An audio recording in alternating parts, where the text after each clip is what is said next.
उन्होंने कहा जी हमारे पास तो फ्रांस भी लगाना चाहता है, अमेरिका भी चाहता है, इसराइल भी चाहता है, यूएई भी चाहता है, सऊदीज भी हैं, जापानीज भी हैं।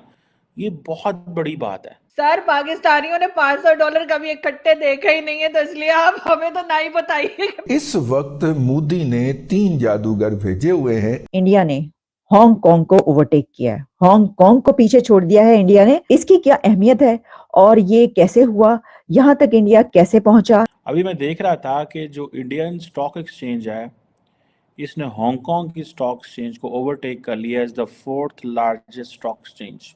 और जो कंबाइंड वैल्यू है, जो शेयर्स लिस्टेड है इंडियन स्टॉक एक्सचेंज में, वो $4.3 ट्रिलियन पे चली गई है। आईएमएफ कहती है कि Indian economy is a star performer. The global financial institution जो है, वो कहते हैं ना, फूल लगा रहे हैं उनकी इकोनॉमी पे। और जैसे मैंने बताया $4.33 ट्रिलियन पे वो चली गई है, and this is what the Bloomberg is saying. ठीक है जी। उस इंडिया ने हांगकांग को बीट करके दुनिया के 4 लार्जेस्ट स्टॉक एक्सचेंज मार्केट बन गया। और इसीलिए उन्होंने हांगकांग को बीट किया, क्योंकि वो अपनी ये जो है आपका आईटी के अंदर वो इसीलिए बीट कर रहे हैं, क्योंकि एजुकेशन साथ है, एजुकेशन साथ जो है वो इकोनॉमी को डील करते हैं। सर स्टॉक एक्सचेंज की अगर हम बात करें तो हांगकांग को जो है पीछे छोड़ दिया है भारत ने, और अब 4th नंबर पे जो है आप लोग चले गए हैं। और भारत में रुकने का नाम ही नहीं ले रही, और अभी तो राम मंदिर बना है। अभी तो एक दिन निकला है राम मंदिर बनने के बाद। हमें पता था कि जिस दिन राम मंदिर बन जाएगा हमारी इकोनॉमी को बूस्ट मिलने वाला है।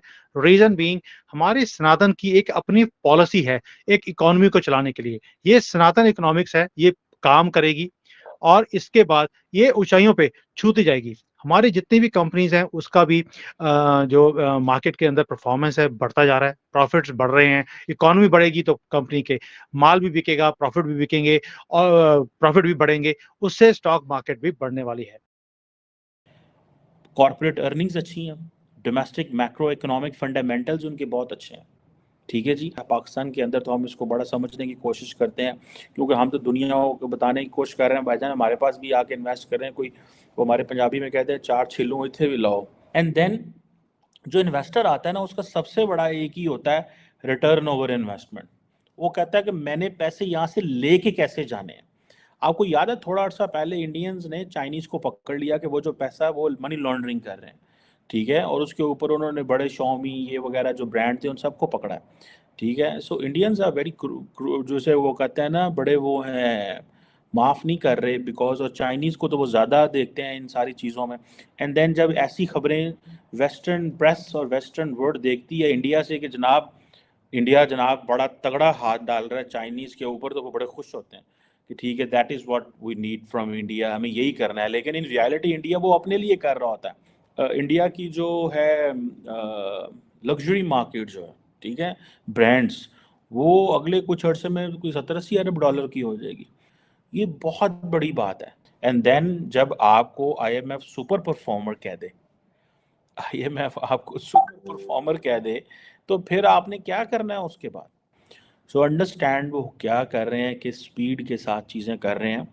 हांगकांग के अंदर मातम है कि भाई हमने इतनी देर अपनी पोजीशन को बना के रखा, ये भारत कहाँ से आ गया नीचे से, एक बंदर क्या बन गया, आपने हमारी स्टॉक मार्केट ही पीछे कर दी। मैं बार बार लास्ट ईयर बोल रहा था 2023 में कि दुनिया बोलती है कि हम 2028 में 3rd लार्जेस्ट इकोनॉमी बनेंगे।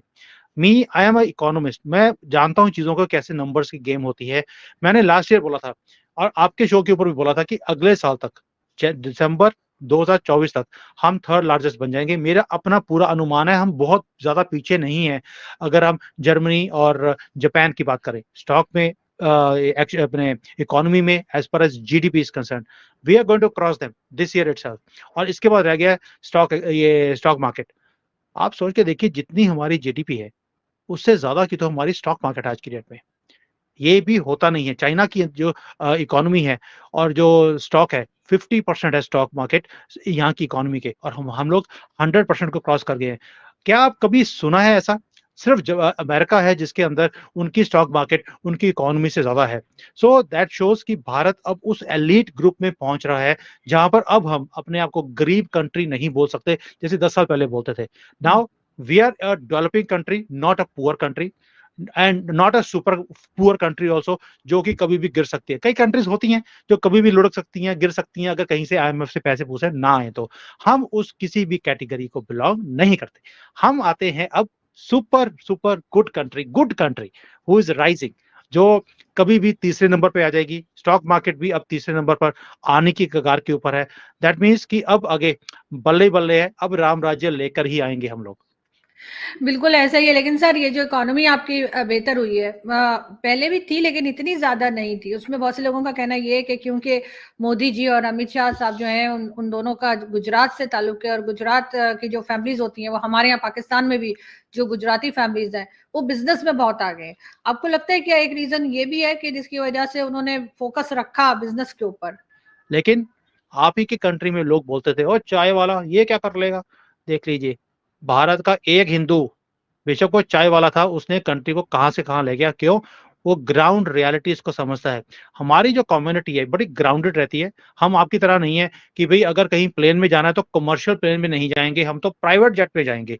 ऐसा काम हमारे यहाँ पर नहीं चलता। हम लोग ग्राउंडेड रहते हैं, ग्राउंड रियलिटीज को समझते हैं और उसके बाद काम करते हैं। इसीलिए जब टॉप से आपको पता है कि मोदी जी करप्शन फ्री हैं, उन्होंने एक भी रुपया ना खाया ना खाने दिया, इसलिए सब भूखे हैं। तो इसलिए वो सारा जो पैसा जुड़ा है, जो करप्शन में पहले जाता था, वो सारा का सारा इकोनॉमी में लगना शुरू हो गया, डेवलपमेंट में लगा है, इसलिए तरक्की की है। और हमें भी गर्व है, फक्र जिसको बोलते हैं आप, कि फक्र है हमें भी अपने प्रधानमंत्री के ऊपर। वो 10 सालों में क्या ट्रांसफॉर्मेशन लेकर आए हैं।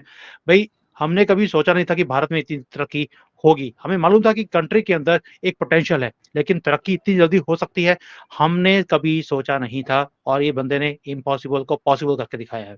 भारत की शेयर मार्केट दुनिया की चौथी सबसे बड़ी शेयर मार्केट बन चुकी है, और ये एक बहुत ही ज़्यादा रिमार्केबल अचीवमेंट है भारत के लिए और भारत की इकोनॉमी के लिए।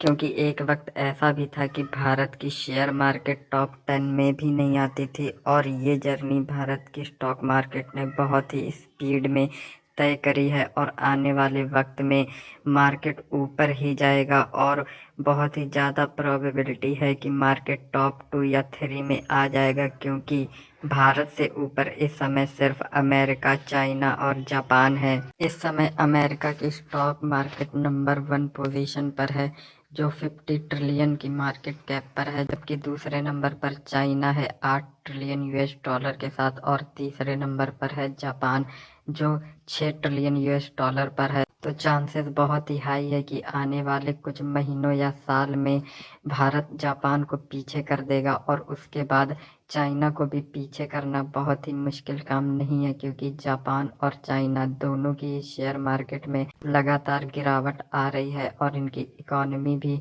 पिछले समय के कंपैरिजन में अच्छा नहीं कर रही है।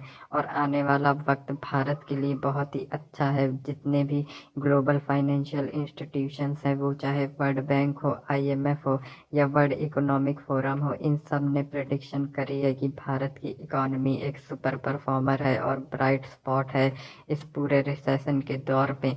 तो संकेत बहुत ही अच्छे हैं भारत की इकोनॉमी और ग्रोथ के लिए। इस पर पाकिस्तानी मीडिया को काफ़ी मिर्ची लग रही है, और उनका कहना है कि एक तरफ भारत जहां हर रोज़ नई तरक्की कर रहा है, वही हमारे पास कोई भी इन्वेस्टर नहीं आता। लेकिन असली बात ये है कि ऐसी किसी भी जगह पर जहाँ पे लॉ एंड ऑर्डर अच्छा ना हो, वहाँ पे कोई भी कारोबार या बिजनेस इन्वेस्ट नहीं करता। क्योंकि किसी भी बिजनेस की जो पहली प्राथमिकता होती है वो होती है लॉ एंड ऑर्डर और रिटर्न ऑन इन्वेस्टमेंट, और दोनों ही चीज़ों की प्रोबेबिलिटी पाकिस्तान में बहुत ही कम है। क्योंकि लॉ एंड ऑर्डर की सिचुएशन तो पूरी दुनिया जानती है। पाकिस्तान एक टेररिस्ट सेफ हेवन है, और दूसरी तरफ रिटर्न ऑन इन्वेस्टमेंट की बात करें तो पाकिस्तान में इतना ज़्यादा करप्शन है कि उसके आसार भी बहुत ही कम हैं।